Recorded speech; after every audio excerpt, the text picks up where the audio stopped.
इस बेतहासा कोरोना काल के अंतर्गत जो रिलैक्स और सहूलियत देनी चाहिए सरकार को, वो नहीं दिया गया। एक आम नागरिक का जो अधिकार है वो सब हक हिस्सा बहन जी के राज में सुरक्षित रहता है कि 1000 सिलेंडर पे उन्होंने बोले आज 100 रुपये पेट्रोल, हम 30 रुपये का पेट्रोल 100 रुपये भरवा रहे हैं। क्यों कोरोना काल में इसको नहीं घटाया जा सकता?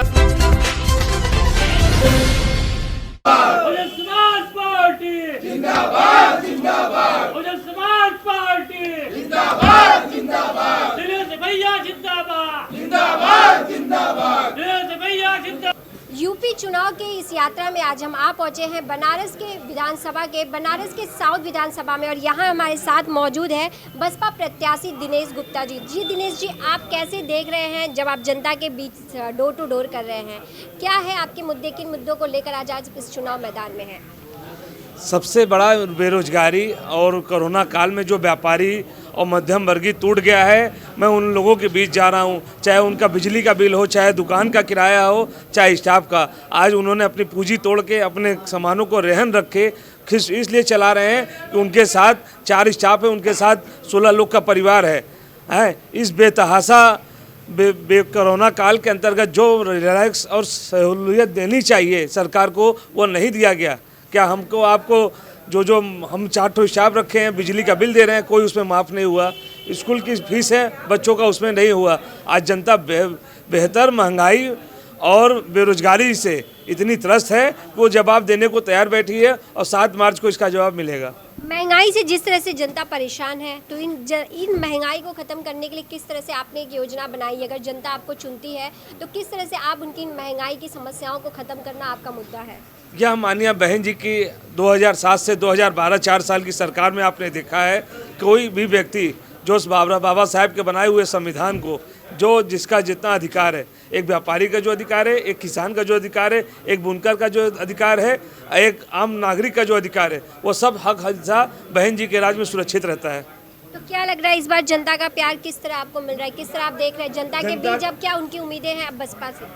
जनता की आशा भरी निगाहों से देख रही है। पूरे उत्तर प्रदेश में माननीय बहन जी की लहर चल रही है। मैं आपके इस चैनल के माध्यम से खुशखबरी दे रहा हूं कि 10 मार्च को रात को 7 बजे आप देखिएगा, माननीय बहन जी पूर्ण बहुमत की सरकार बना के 5वीं बार उत्तर प्रदेश की मुख्यमंत्री बनने जा रही हैं। और आप किस तरह से देखते हैं और भी पार्टियां उनके सामने, क्योंकि आज जो समय है हर प्रत्याशी जनता के बीच जाकर वादे कर रहे हैं, सब कुछ कर रहे हैं, लेकिन आप जो जनता के बीच जा रहे हैं, आप कितना उन्हें विश्वास दिला पा रहे हैं कि आपको अगर चुनती है तो आप किस तरह से उनके लिए, क्योंकि जनता को एक ऐसा नेता चाहिए जो उनके साथ उनके बीच रहे, आप किस नेता के रूप में साबित होंगे?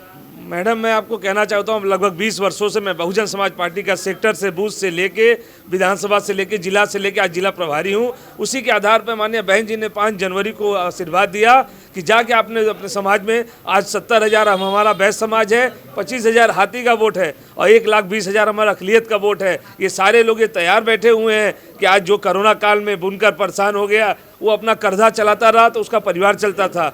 आज जो बिजली में सहूलियत मिला करती रही, वो बुनकरों को समाप्त कर दिया गया। अरे कोरोना काल में तो उसको सहूलियत दिया जा सकता था, किंतु उसको को नहीं दिया गया। आज वो और महंगाई 250 रुपये कड़वा तेल, 1000 सिलेंडर की, जो ये हमारी एक संसद में महिला है, उन्होंने दिखाया था। आज उनका दर्शन नहीं हो रहा है कि 1000 सिलेंडर पे उन्होंने बोले आज 100 रुपये पेट्रोल, हम 30 रुपये का पेट्रोल 100 रुपये भरवा रहे हैं। क्यों कोरोना काल में इसको नहीं घटाया जा सकता? विधानसभा में कितना विकास हुआ है अभी तक? दक्षिणी के विधानसभा में जो भी काम है वो स्मार्ट सिटी के अंतर्गत हुए। 8 विकास, अगर 8 विधायक यहाँ पे थे, अगर उन्होंने अपने विधायक निधि का काम किया होता तो आप इसी रोड से आ रहे हैं कविछोरा जालपा देते हुए, अगर आप जाएंगी तो आपको पता चलेगा कि किस तरह का रोडों का हाल है। जनता से क्या अपील होगी अब आपकी? जनता से ये अपील होगी कि आप माननीय बहन जी जो गरीबों, अखिलितियों और दलितों का जो है संतों गुरुओं महापुरुषों के सम्मान में काम किया है, वह आने वाले दिनों में जो ये हाउस टैक्स, वाटर टैक्स, जिसका 3200 हाउस टैक्स आता रहा, वो 32,000 आ गया। तो लोग त्रस्त हैं क्या हमारा शहर में रहना अपराध है? स्मार्ट सिटी के तहत स्मार्ट मीटर जो 1200 आते रहे, वो 4,000 5,000 आ रहे हैं।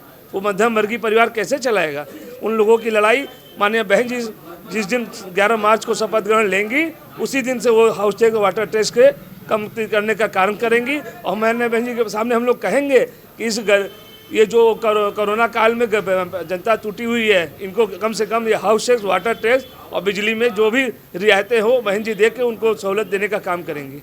जिस तरह से आपने देखा कि दिनेश जी का कहना था कि जब वो जनता के बीच जा रहे हैं तो जनता से एक उम्मीद भरी निगाहें की तरफ उनकी ओर है, और वो अगर यहाँ से चुनकर आते हैं, जनता का प्यार मिलता है, तो महंगाई से जो जनता त्रस्त है उसे दूर करने का इनका पहला प्रयास होगा। बस आप हमारे साथ यही बने रहिए आगे और भी खबरों के लिए। आप देख रहे हैं सक्षम न्यूज इंडिया, सबसे पहले सबसे तेज।